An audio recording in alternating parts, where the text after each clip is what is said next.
Bodrum'a Gelelim YouTube kanalından herkese merhabalar. Şimdi size gerçekten hatır sayılır güzellikte bir projeden sesleniyorum. Bu projeyi şimdi beraber gezeceğiz. Burada şu müstakil, kendine özel bahçesi olan geniş arsalı villadan başlayacağız. Şimdi içeride bize Melis Hanım bu konuda yardımcı olacak. Bakın. Peysaja bakın ya, böyle bir peyzaj. Yani gerçekten Bodrum'da çok az yerde var. Buranın peyzajı yeter diyorum ve giriyorum. Evet, bu dev bahçenin içindeyiz. Melis Hanım merhaba. Merhabalar Yusuf Bey, hoş geldiniz. Hoş bulduk. Şimdi bize bu projeyi anlatmanı isteyeceğim ama... Şimdi bu projeyi anlatmak tabii diğer projeleri anlatmak kadar kolay olmayacak. Gerçekten anlatması, evet. Yani hissettirmesi zor bir proje. Hissettirmesi zor. Gerçekten burada olduğunuzda anlayacağınız, hissedeceğiniz bir projedeyiz şu anda. Bizi burayı nasıl böyle önemini anlatabilirsin ya? Yani çok standartların dışındayız şu anda. Yani öyle hayal ettiğiniz gibi bir villa gezmeyeceğiz. Villa denilebilir, evet. Malikane de denilebilir. Hani böyle Fransız dergilerinde bu evler olur ya böyle hani filmler, diziler çekilen. Böyle Asmalı Konak mı vardı, daha önce bir dizi vardı. Evet. Ona benzeyen bir ev gezeceğiz sizinle. Bu proje çok özel bir proje. Öncelikle konumdan bahsetmek istiyorum ben. Herkesin şu anda ilk bilmek istediği şey konumun nerede yani bu evin oluyor. Yani kimler neden tercih etsin? Şimdi burada şöyle, bizim 14,5 dönüm üzerinde sadece 8 tane evimiz var burada. Yani bu demek oluyor ki hem iç metrekareler hem dış metrekareler standartların üzerinde. Ortak alanlar da yani olağan dışı şekilde yüksekte yani. Evet, çok yüksek alanlar. aynen öyle. Onun dışında burada tercih eden ailelerimiz zaten bu 8 evden 2 tane evim var şu anda sadece. Ve Bodrum'da başka yok. Onun da altını çizeyim. Son 2 evimiz var, yani 6 tane evimizde şu anda yaşam var burada. Tercih eden ailelerimizden çoğu demeyeyim hatta. Hepsi. Ya Bodrum'dan yer almak isteyen herkes. Bodrum'dan yer almak isteyen herkes. Hep böyle şey olur ya insanların kafasında, yani bizlerin de aslında. Hep bir Yalıkavak'ta, Türkbükü'nde, Gündoğan'da evim olsun diyoruz. Deniz neden manzarası Yalıkavak, olsun, Gündoğan, işte Türkbükü? şu olsun, denize niye yakın bir derya manzara? Niye işte böyle 300-400 metrekarede sadece yetinmeye çalışıyoruz? Aslında bu oyunun cevabı oluyor. Yani bu projeye geldiğinizde diyorsunuz ki biz neden hep Gündoğan gezdik? Biz niye bu kadar önyargılıymışız bu bölgeye dediğiniz projedeyiz. Evet. Gümüşlük'teyiz. Gümüşlüğü öğrenelim, Gümüşlüğü bilelim, sevelim. Çünkü neden? Gerçekten çok özel bir bölge ama nasıl ki bundan 3 yıl önce Yalıkavak yoktu ve herkes Türkbükü wow diyordu. İşte aslında Gündoğan'a ve Yalıkavak'a alıştıktan sonra Gümüşlüğü keşfettiğimizde de şey olacak. Aynen böyle bir yıl sonra. Evet. Bu videoyu açın izleyin bir yıl sonra. Gümüşlüğü neden daha önce keşfetmemişiz olacak. Gerçekten öyle bir yerdeyiz. Gümüşlük'teyiz. Burası işte gün batımı, limonları, işte sanatı, tarihi ve balığıyla ünlü bir yer. Balık restoranları için işte çok fazla insanın geldiği, tercih ettiği bir yerdeyiz. Yani ben kendimden örnek vereyim. Birçok arkadaşım Bodrum'a bana tatile geliyor, akrabalarım, arkadaşlarım. Her yeri geziyorlar. En son diyorum sizi bir yere götüreceğim. Gümüşlüğe getiriyorum, şok oluyorlar. Şok. Yani nasıl diyorlar yani bu sahili vesairesi. Yani buranın gerçekten en önemli yeri balık restoranlarının olduğu o çarşı. Evet. Orada yürümek, çay içmek, arkadaşlarına sohbet etmek. Aynen, Alaçatı havası var. Zaten bu Cüneyt Özdemir'in de buraya geldiğinde direkt çekim yaptığı yer orası yani.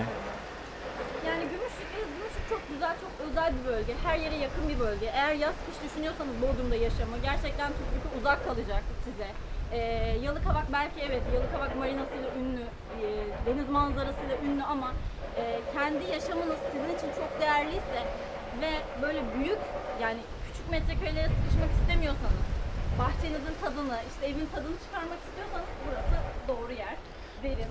Şimdi Asmalı Konağımız. Burası bu arada gün batımı olarak da Bodrum'un en iyi yeri. En iyi yeri. Çünkü burada limon kafe var. Gün batımına bir arayıp randevu almaya çalışın bakalım. Limon Gümüşlüğe. Sadece gün batımı saatindeki randevuları 1,5-2 ay boyunca dolu. Şu an arasında bile yaza randevu alamayabilirsiniz yani. Aynen öyle. Yani onun dışında mesela şurası biliyor musunuz bilmiyorum. Eski Tel Dolap Restoran diye geçiyor. Hemen buraya şurası. Önceden Yusuf abi çok önceden insanlar sadece buradan gün batımında yemek yiyebilmek için aylar öncesinden rezervasyon yaptırıp geliyorlarmış. Öyle çok bir yer. özel bir restorandı. Fakat bir kayıptan dolayı el değiştirdi. Anladım. Dolayısıyla şimdi yeni konsepte İtalyan... Şu yukarıda Greta da var. Orası da çok güzel. Gün batımında, gün içerisinde de güzel. Var buranın kendine özel yerleri var. Malikanemizdeyiz yani. Villamızdayız. Ne söylememi istersiniz? Gümüşlüğü anlattık. Şimdi projeden bahsediyoruz. Projenin yüz ölçümünü söyledin. 14,5 dönüm. Evet. 14,5 dönümde sadece 8 tane evimiz var. İç dış metrekarelerimiz oldukça geniş. Burada biz Bali konseptini planladık. Yani daha doğrusu Bodrum'da neden eşi benzeri olmayan bir proje diyoruz. Birincisi taş olması ama ikincisi Bali konseptli taş bir villa olması. Taş villa çok aslında bakıldığında ama bu dönemde bu şartlarda bu iç metrekarelere sahip ve bu da böyle bir dizaynda bu metrekarelerde maalesef Vallahi geniş açıya sığmıyor ev. Öyle diyeyim ya. Sığmıyor. Ben sığıyorum ama. Siz tamam sığıyorsunuz çok şükür. Şimdi buranın nereden başlayalım? Siz bizi Şöyle başlayalım. rastgele gitmeyeyim kayboluruz diyoruz. 2 tane ev gezeceğiz bugün. Evet. Belirttiğim gibi 2 tane evim var zaten sadece. Birinci gezeceğimiz ev bu evimiz. Hani derler ya projeden ev alacaksak köşe olsun. Hı hı. İşte o ev burası. Köşe bir ev. Burası Şerefiyesi en iyi ev bence. Çünkü hem köşede kaldığı için şurada otopark tamamen kendine ait bir bahçesi var. Şerefiye İzole. çok değişebilir bir şey ama Kişiye göre gerçi değişir de en izole ev diyebilirim. en izole ev burası. Diğerleri de çok izole bu arada yani birbirini Hepsinin göremiyorsun. Kendine ait böyle çok kıymetli özellikleri var. Evlerin içleri, iç metrekareleri zaten aynı. Hı hı. Net 355 metrekare bir ev gezeceğiz. Net süpürülebilir alan. Süpürülebilir Dolayısıyla buna normalde belki size 550 diyecekler bu metrekaredeki bir yere. Yani brütte. alan, Bürük'te. Şimdi burada 1,5 dönüm arazi üzerindeyiz. Hı hı. Bu arada. Bu ev özelinde sadece. Önce bahçeyi mi gezelim, avluları mı gezelim? İsterseniz özel girişinden bahsedelim bu evin. Evet. Sadece bu eve özel böyle bir giriş alanımız var. hı. Neden? Çünkü köşe ev olduğu için bunu ayrı birazcık daha tuttuk. Burada özel bir girişiniz var.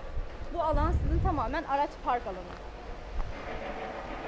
Köşe evimizi gezdik. Blok olarak hani direkt Yusuf Bey sizi aradıklarında ev özelinde konuşmak istediklerinde söyleyebilsinler diye diyorum. D bloktayız. D blok. D blok, Denizli blok. Tamam. Şu ihtişamı buradan nasıl gösterebiliriz ya? Şöyle. Bakın. 360 derece çekmeniz var bizim. Bakın. Çatıları falan görüyorsunuz bakın ahşabı. Yani benzeri gerçekten yok. Şunu şu an tekrardan maliyetini göze alıp yapmak çok zor. Tamamen taş ve ahşap.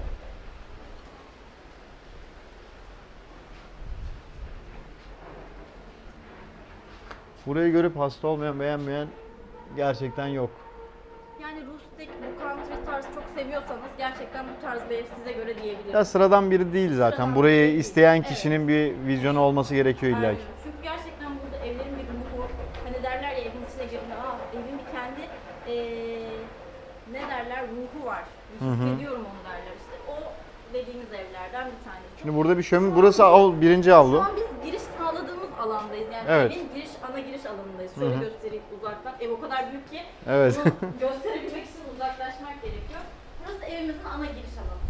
Buraya tabii biz böyle bu şekilde planladık ama evlerin içerisi oynayabileceğiniz şekilde çok opsiyonel açıkçası. Yani istediğiniz gibi dizayn edebileceksiniz. İlerledikçe video bunlar daha da oturacak kafamızda. Şu an Zaten biraz na garip tamam geliyor. olanında mesela buralar böyle değil. Farklı. Kendiniz değiştirebilirsiniz. Evet, evin ana girişinden girdiğimizde Bali konsepti dediğimiz noktadayız. Yani bir avlu karşılıyor bize. Evlerimizin hepsinde bu şekilde bir avlu alanımız var. Burada yerden ısıtmamız var. Artı bir de şöminemiz var. Dolayısıyla bu avluyu isterseniz yaz kış kullanacaksanız eğer buradan komple kapatabiliyorsunuz. Evet. Kapattığınız noktada Örnekleri var bu arada. Projeye geldiğinizde yapılmış bir yer gösterebiliriz size. Evet, kapattığınızda da burası işte yemek alanı olur, oturma alanı olur, ikinci bir oturma grup yeri olur. Farklı şekilde dizayn edebileceğiniz bir alan. Büyük bir yemek Yanınızda- masası yapılabilir. Evet. Şöminesi de ve yerden ısıtması olduğu için dilediği gibi planlanabileceği bir alan aslında. Şimdi burada Mutfak bir bölümündeyiz. mutfak alanımız var. İsterseniz mutfağın ön tarafına bu kısma yemek masası atıp dış bölümde az önce gezdiğimiz avluyu tamamen salona, oturma alanına çevirebilirsiniz. Ya da burayı komple mutfak olarak kullanıp avlu alanını yemek alanı olarak kullanıp salonu farklı şekilde de değerlendirebilirsiniz. Evet. Yani çok fazla oynama sağlayabileceğiniz bir evdeyiz. Burası salon mutfak olarak dizayn edildi bizim tarafımızdan. Başka bir evde burayı mesela komple bir salon, sinema odası, şu orta alanı, yemek alanı, diğer odayı mutfak olarak değerlendirmiş mesela. Bunlar sizin elinizde çok değişken Evet, şeyler. Aynen öyle. Şimdi mutfağı da gösteriyoruz size şöyle uzaktan. İçinde bu ankastreler veriliyor herhalde değil mi? Evet, ankastre set dahil diğer hareket edebilir mobilyalar Bu ev dahil. oturmaya hail, hazır neredeyse. Bu ev oturma uygun şu anda zaten. Evet, hiç problem değil. Gelin direkt anahtar oturun. tapu evet oturma uygun şu anda evimiz. Burada yan bahçeye açılabileceğiniz bir kapımız Şimdi var. Buradan burada. çıktığımızda Sağ tarafta dış mutfağımız, sol tarafta ise ateş çukurumuz var. Çiftlik evi. Şu an çiftlik evinde hissediyorum kendimi. Kullanışlı bir evdeyiz ya. Yani Gerçekten çok iyi. çiftlik evde hani böyle handikapı çok olan evler olur ya genelde, işi bitmez falan. Öyle de değil aslında. Ya o kadar büyük ve kullanışlı bir bahçe, yani buraya isterse Evet. gerçekten hani böyle çiftlik hayvanları falan da koyabilir bir iki tane yani. Yani Fantazi olarak. bu evimiz bahsettiğimiz gibi köşe bir ev olduğu için buradan proje bitiyor. Evet. Bu kısımdan sonrası devlet hazinesi olarak geçen bir arazi. Dolayısıyla buraya herhangi bir şey yapma ihtimali şu anlık yok. Onun dışında zaten en izole evdeyiz. Yapılsa da burayı çok enterese edecek bir durum da yok yani. Kötü bir yer durum yok. Burası ateş çukuru. Demin oradan girmiştik ya, orası buraya bağlanıyor aslında. Biz evin içerisinden, mutfak alanından geldik. Şu yan bahçeye girdik. Ateş çukuru da gayet güzel. Şu tamam. Şimdi burası ateş çukuru. Şu ortada ahşapla kapanmış kapağı var. Onu kaldırıp ateşi yakıp etrafında oturabilirsiniz. Yazın bitimine doğru havalar serinlediğinde inanılmaz keyifli oluyor bu. Burada Gümüşlük'te çok revaçta bir alışkanlık bu, ateş başında oturmak. Evet. Şimdi havuz alanına geldik. metrekare havuzumuz var. 70 metrekare havuz. Şurada duş alanı gördüğünüz gibi. Sınırları aşıyoruz demiştik. Peki evcil hayvan veya çocuğunuz varsa burası gerçekten çok ideal bir ev olacak sizler için. Neden? Çünkü dört tarafı kapalı. Ve gerçekten bıraktığınızda bahçeye köpeğinizi ya da işte çocuğunuzu aklınız kalmayacak. Yani inşallah videolardan bu evin ne kadar ihtişamlı ve büyük olduğu anlaşılıyordur. Geldiklerinde gerçekten videolardan çok daha ihtişamlı duruyor yani burası. Öyle diyeyim ben size. Projeyle ilgili bir tane dip bilgi vermek istiyorum Evet. ben size. Bu proje yapılırken bu kadar dönüm araziye hiçbir tane bile ağaç kesilmeden yapıldı. Çok güzel. Çok şaşırtıcı bir bilgi gelecekti. Evet. Çünkü genelde ilk ağaçlar kesilir, düzlenir ya alan. Burada gerçekten o yüzden mesela şu tarz kodlar var. Yani hiçbir ağaç kesilmeden yapıldığı için burada mesela bu ağaç projeden yapıldıktan sonra gelen değil. Tabii şu ithal palmiyeler sonradan gelenler. Ama burada arazinin kendi ağaçları da var. Çok güzel. Yani onlara kıymadık. Şimdi tekrar evin Evi dışarıdan bir tarif etsek mi hazır dışarıdan görüyorken? evi o kadar büyük ki dışarıdan nasıl anlatacağım? Yani şurada demin girdiğimiz mutfak alanı var. Mesela nerede ne var? Üst bahçenin sonuna gidelim, evi anlatmaya çalışalım. Evet. Yani Öyle yapalım. evin krokisini anlamak için şey olabilir, faydalı olabilir. Konağımızı anlatalım. Şurayı da yukarıdan da göstereyim size biraz. Ne kadar izole. Çok rahat edeceğiniz bir yer ailenizle. Evet, buradan en iyi buradan anlatılır gibi görünüyor. Hı? En iyi buradan anlatılır gibi görünüyor. Tamam. Tam ortalarsanız buradan. İlkin burada çekime başladık ama çok beğenmedik, sonra Yani- değiştirdik. Çünkü o ihtişamı çok almıyor. Burada da almıyor ama çevirerek kamerayla biraz bir şeyler Şöyle anlatmaya yapalım çalışalım. ben. İlk bu Tamam. alanı anlatalım. Hatta ben şu şekilde anlatmaya çalışıyorum. Bu arkamda görünen kısım evin giriş alanı. Evet. Direkt avluya çıkış yapmışlar. Burası da şu kısım. Yani o şeyi gösterebilirsiniz, dış cephesini. Alt bölümü. Mutfak ve salon olarak gösteriyor. Demin içerisini gezdik. Evet.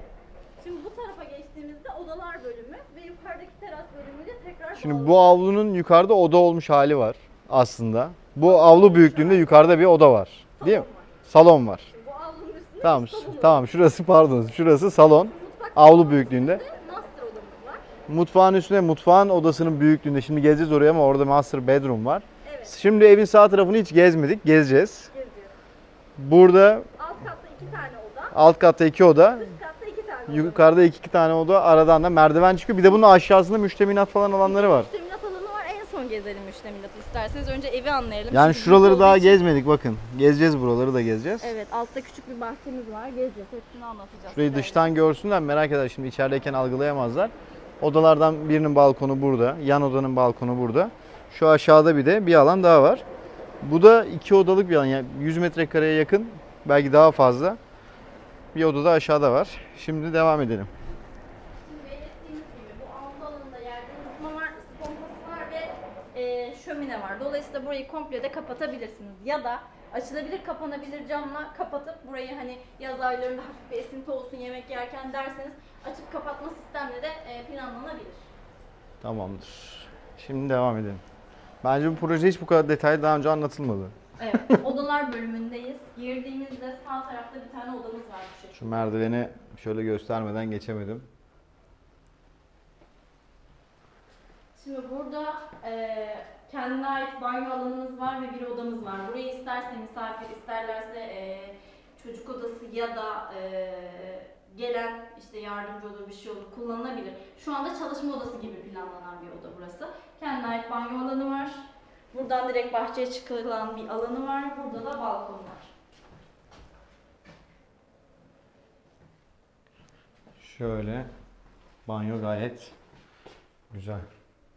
Kadraja sığıyor banyolarımız. Sığdırmaya çalışıyoruz.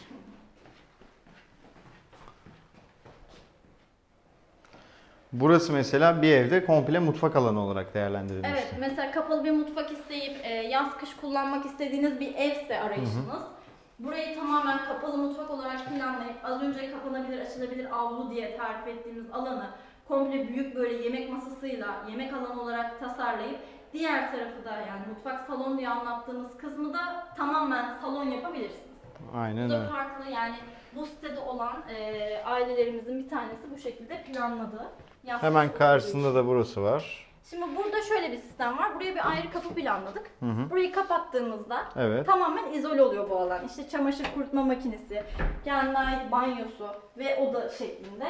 Yani burası daha çok, tabii alt katta müştemilat var ama artı olarak evde de bir yardımcı ya da işte birisi olacaksa kullanılabilir bir alan açıkçası.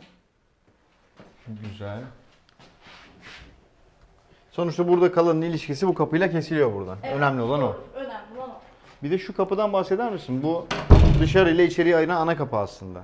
İki Evet. kapı var burada. Doğrudur. Bu yani dışarıyla içeriye ayıran ana kapı ama bu kapının özel bir şeyi var. Yani çok özel bir tasarım. Zaten ağır bir kapı. Ve biz bundan her evde 2 tane kullandık.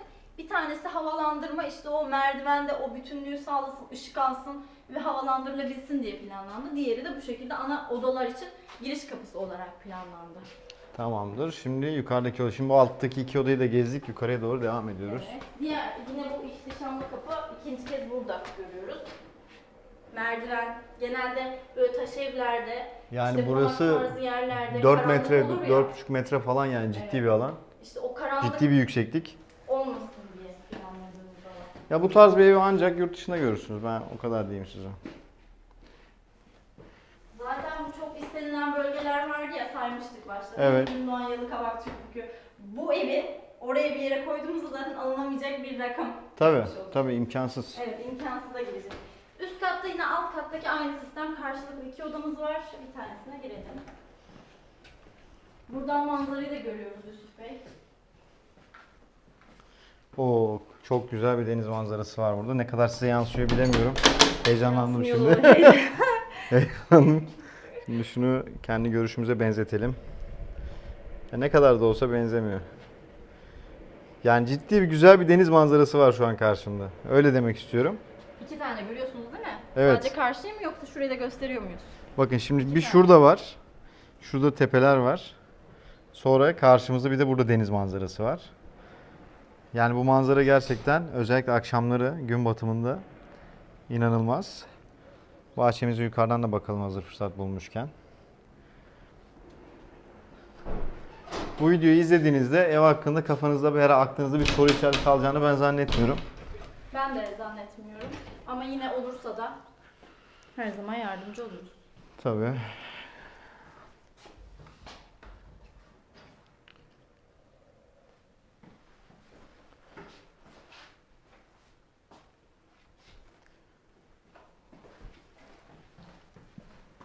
Evet. Şimdi totalde Daha burada salon var, yatak odası var, girmedik. burada mimarımız bir çalışma yaptı. Böyle bir alanımız var. Bir lavabo alanı. Tamamen kapanabiliyor bu şekilde. Çok iyi. Dolap imajına dönüyor. Burada yine bir odamız var. Şimdi totalde bu odayla beraber 4 tane oda gezdik sizden. Evet. Bu 4 odanın 4'ünün de banyosu, işte bütün donanımları aynı. Metrekareleri aynı ama 4'ünü de farklı şekilde değerlendirebilirsiniz. En başta bahsettiğimiz gibi birini iptal mutfak, birini yardımcı odası, birini misafir, birini normal ebeveyn odası olarak kullanabilirsiniz. Evet. Buradaki ahşap falan güzel olmuş. Evet.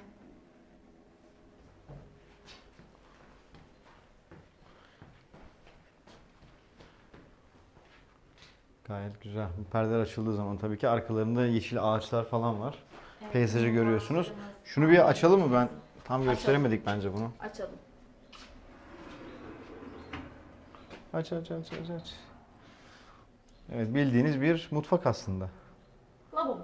Buraya Yani- hizmet eden, şuraya bardakları Aslında falan evet, koyup burada çay bir bardağınızı vesaire her üst şeyinizi oturma alanı yerleştirip olduğu için Yusuf Bey hemen Tabii. burayı göstereyim. bu salona hitap eden bir gizli bir mutfak Gizli bir aslında. mutfak aslında. Ve salon çok güzel olmamış mı? Ve üst salon. Ya ben bu koltukları görünce bayıldım yani. Salon yapılabilir bu. Tabii. Her biri oda bir salon kadar Burada zaten. size de 2 tane mutfağı olan evimiz var. 3 tane salon olan da var. Yani sizin neye ihtiyacınız varsa o şekilde şekillendirebileceğiniz. Çok şu sahne acayip güzel. Hayal Yani çok keyifli bir yer. sınırsız diğer şey dönüyor burada. Yine şöminemiz var. Altta bir tane, üstte bir tane. Yani totalde 2 tane şöminemiz var. Eşyalar alınabilir mi? Biri burayı almak isterse. Şöyle söyleyeyim size. Eşyalar normalde dahil değil. hı. Yani sadece ankastre. Vereceğimiz fiyatta sadece ankastre set var. Bu eşyaların hiçbiri dahil değil. Eşyaların hiçbiri dahil değil ama beğendiğiniz bir eşya olursa görüşebiliriz. Anladım. Pazarlık aşamasında bunları konuşuruz diyoruz. Konuşuruz. Buradan Burada- şurada da bir ufak balkonumuz var. Size bahsettiğim o sistem açılabilir, kapanabilir camlarla planlandı burası. Yine arka tarafı da keza aynı şekilde. Açık direkt olduğu zaman. Kesinlikle şu sahne çok güzel. Burası çok güzel bu arada. Bence buraya Kapakta bunu kullanmayı düşünüyorum. yaklaşsanız güzel olacak. Yani size şu anda tabii kadraja her şeyi sığdırıp açık net göstermeye çalışıyoruz ama gerçekten projeyi ziyaret ettiğinizde o şeyi daha iyi alacak. Ya gördüğünüzde şok olacaksınız diyebilirim. Gerçi bunun daha neleri görmüş insanlar vardır ama Tabii. hani bizim bildiğimiz kadarıyla burası gerçekten güzel ve ben buradan şu an diğer bahçelere bakıyorum ve hiçbiri gözükmüyor gördüğünüz gibi. Evet. Bütün hepsi izole şekilde konumlanmış. Her yerde ağaç var zaten. Başka bir şehir, başka bir ülke gibi yani gerçekten. Evet. Bali konsept dediğimiz gerçekten oluşturmuş burada. Hoş. Çok özel bir yer burası gerçekten. Ve bu arada şunu da altını çizelim. Burada hani alım yapan, yaşayan diğer ailelerimiz de çok böyle komşuluğun olduğu bir yer. Yani açıkçası burada tabii insan seçmekten demek çok doğru olmaz ama burada huzurlu bir site yarattık. Ve olmayan bir şey yaptık. Dolayısıyla burada burayı tercih eden kişiler bizler için de çok önemli. Sizin için ne kadar ev seçmek çok önemliyse bizler için de burada bir komşu kazanmak çok önemli. Birazcık komşuluğa kıymet veriliyor öyle söyleyeyim. Tabii yani bu projenin içerisinde 6 tane satılmış yer var. Hepsi de birbiriyle eş dost, ahbap gibi oldu. Çok iyi ilişkileri var. Yine buraya uyum sağlayacak bir müşteri olursa herkesin çok sevineceği bir şey haline gelir. Bu da önemli gerçekten buradan alım yapmak için. Evet. Şimdi 5. odamız ebeveyn odasındayız. Master oda olarak geçiyor. Hı hı. Harika büyüklükte bir oda. Her bir odası salon gibi ya. Aynen öyle. Çoğu evin salonu gibi ya. Ve daha burası bitmedi. Bunun arka tarafları giyinme alanları falan Evet. var. Evet. Şimdi sağ tarafta bir giyinme alanımız var. Öncelikle büyük camlarımızı çekelim. Tabii. Çok güzel.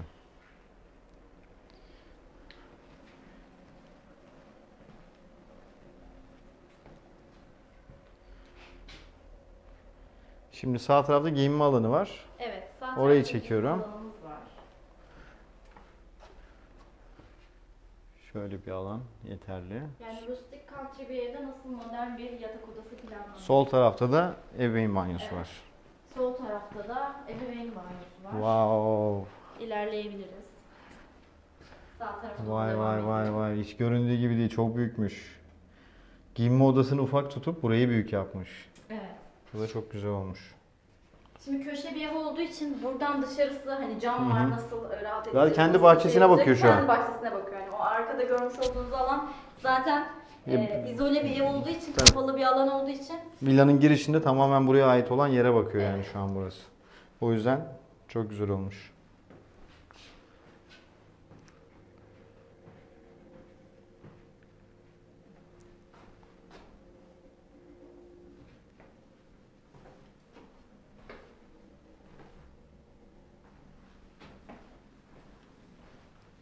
Şimdi yerden ısıtma ve şömine dedik ama otel tipi VRV'lerimiz de var. Aynı zamanda akıllı ev. Yani bunların da altını çizelim. Hem böyle Bu evde şey var mı? Bu yerden ısıtma için gerekli olan cihazlar falan.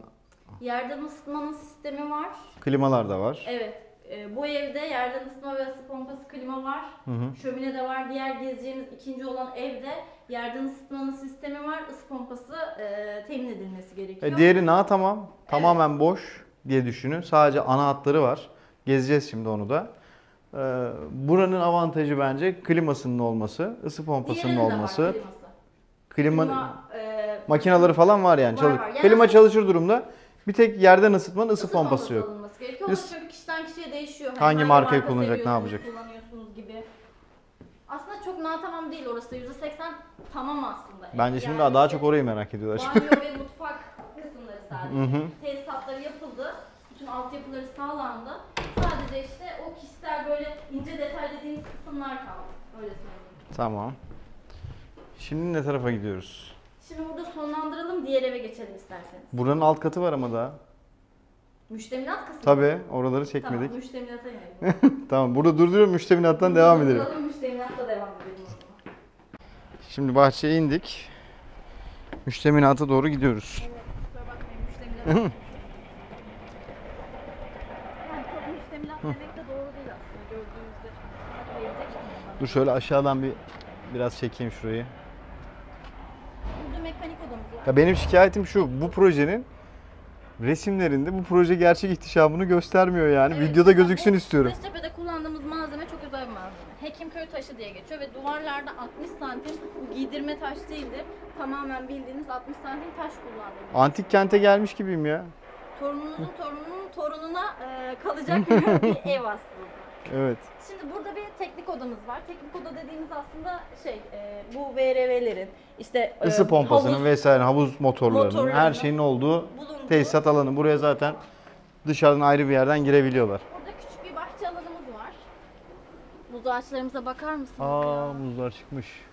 Yani hepsi ithaldir bu arada bu bahçedeki görmüş olduğumuz ağaçların. Burada küçük bir bahçe alanımız daha var yine bu evimize ait. Çocuklara oyun alanı falan kullanabilirsiniz ayrı bir şekilde. Küçük park alanı yapabilirsiniz Tabii. çocuklarınız için. Şimdi burası müştemilat ama farklı şekilde de tasarlanabilir. Yani gym olur, hamam olur, fitness olur.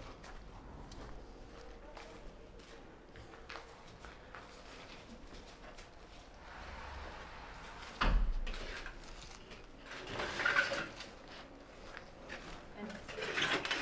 Siz böyle alacağım. Ha, burayı böyle yapmış, güzel. Evet. Burada mutfak için alan bırakmış. Evet. Burada yatak var, şurada oturma grubu var. Burada da banyosu var. Burada da banyosu var, önünde de bahçesi var. Burada da bahçesi var. Gayet güzel bence. Gayet ışık alıyor. Cam penceresi olan bir yer. Ve aynı zamanda burayı hani gym olur. Tabii burayı başka şeyler için de değerlendirebilirsiniz. Yani farklı şekilde değerlendirilebilir. Müştemilatı bile 1+1 daire yani. Evet, veya misafir odası olarak en basiti gelen misafirleriniz ayrı yerde rahat etsin istiyorsanız Tabii. o şekilde de yapılabilir. Harika, çok güzel. Tamam, şimdi tamam olana geçelim. Evet, şimdi biraz da biz hayal edelim. Ve şimdi geldik tamam olan villamıza. Şöyle yan köşeden göstereyim ben size. Bunun ölçüleri aslında demin gezdiğimiz yerle aynı, mimarisi de aynı. Şimdi Melis Hanım bize hızlıca burayı anlatacak. İçini çok fazla gezmeyeceğiz zaten biliyorsunuz. Merhabalar Melis Hanım. Şimdi tamam villamıza geldik. Evet, şimdi yarın atalım. Yani %80 tamam. Tamam. Düzeltelim. %20 tamam. %20 tamam olan evimizin bloğu H bloğu. Deminki D'ydi. Bu H. H bloğu. Tamam. Şimdi burası giriş alanı evin. Şöyle yollarını da ben çekeyim bir yandan. Bodrum mu burası değil mi acaba? Çok iyi ya. Hatırlarsanız diğer evden örnek veriyorum. Burada bir giriş kapımız vardı. Evet. Kilitli açıyorduk. Hı hı. Burayı da yine öyle o şekilde sistem yapılabilir. Ama biz bu şekilde planladık şu anda. Tamam. Açılabilir, kapatılabilir. Burası avlu alanı. Diğerinde bir taraf açıktı mesela. Bunda kapalı gördüğünüz gibi. Evet. Açılabilir, kapanabilir burada.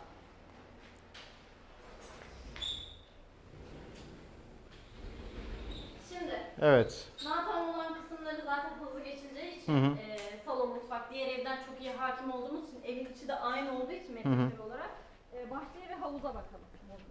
Yani farklılığı burası aslında. Burası en büyük bahçeli olan villa mıydı? Öyle hatırlıyorum ben. Aslında az önce gezmiş olduğumuz evin bahçesi daha büyük. Evet. 100 metrekare daha geniş buradan ama buranın daha kullanışlı bir bahçe alanı var. Daha derli toplu. Şöyle ben Bir tık kotluydu. geriye doğru çıkayım. Bakın buralar site yolları falan. Bakın. Yani o kadar büyük ki gidiyor arkaları da şu aşağıdaki nehir kenarı var. Orası da bu projeye ait. Evet, burada biraz daha Bakın geniş açıya büyüklüğe çekebiliyor. bakıyoruz. Dev gibi bir bahçe. Hayır, devam ediyor bahçe. Böyle Buradan bitiyor. görünmüyor kadrajdan. Yok, bitmiyor. Buradan alalım. Şimdi burada bahçe devam ediyor ama kadrajda çıkmıyor. Burayı isterseniz kapalı bir Buranın bahçesi devasa. yapabilirsiniz. Aynen. Bitki tutmuyor. Böyle bir bahçe alanı. Mesela hani size 2 tane kapı kullandık. Bir tanesi üstte merdiven Evet. kısmında demiştim ya. Bu evin kapısı, ikinci kapısı burada. Ya merdivenden bir kat çıktığınızda karşımıza çıkan kapı aslında burası. Diğer evde. Evet, burada da aynı şekilde. Hı hı. Ama isterseniz burası bahçeye, arka bahçeye yakın olduğu için buraya bir merdiven verip direkt bahçe. Burayı yükseltip kod verip bir ayağınıza yani yola sıfır bahçe de yapabilirsiniz olur. ikinci kata mesela. O şekilde planlanabilir. Şimdi evin içine bakalım.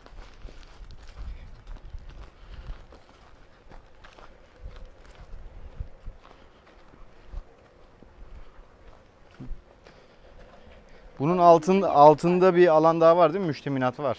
Bu evin müştemilatı yok maalesef. Deminki gibi değil. Evet, diğeri gibi değil. Sadece burada hani teknik oda diye gezdiğimiz bir odamız Hı hı. vardı ya, havuz bakımı. Buranın teknik odası var. Oradaki Altta. gibi bir altta bir müştemilatı yok. Yok. Tamam. Onun farkını söylediğimiz iyi oldu.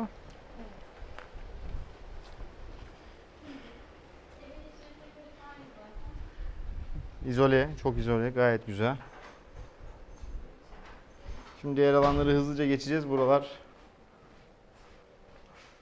mutfak dolaplarımız var. Gezdiğimiz yer vardı. Hatırlarsanız Evet. buradan bahçeye çıkıyorduk. Bir ateş çukuru ve dış mutfağı vardı. Hı hı. İşte o kapı, bu evde bu kapı. Yani Anladım. buraya böyle mutfak gelecek, o tipi yine. Güzel. Buradan direkt havuzu görüyoruz. Yani %80 tamam. Sadece mutfak ve banyolar hazır değil. Şimdi göstereceğim size. Oda yine aynı. Banyo göstereyim. Şimdi banyonun bütün altyapıları, tesisatları, her şey okey. Hı hı. Bütün o dekoratifleri de. Sadece işte evisi, işte lavabosu, duş kabini falan gelecek. O kadar. Buraya istenirse dolap yapılabilir. Yeri alınır. Tamam, aslında ufak dokunuşlar kalmış burada Evet da. evet, en ince detayları. Geri kalan evi gezmemize gerek yok. Tasarım olarak aynısı. Bunun gibi birkaç tane eklemeniz gereken şey var bu evde sadece. Evet, orası yardımcı odası diye gezdiğimiz ev. Aynı. Evet. Zaten evler aynı. Tamamdır. Yani buraya kadar sabredip izlediğiniz için çok teşekkür ederim. Uzun bir video oldu. Melis Hanım'a da çok teşekkür ederim. Bizi takip etmeyi, yorum yapmayı unutmayın. Kanalımızda buna benzer yüzlerce video var.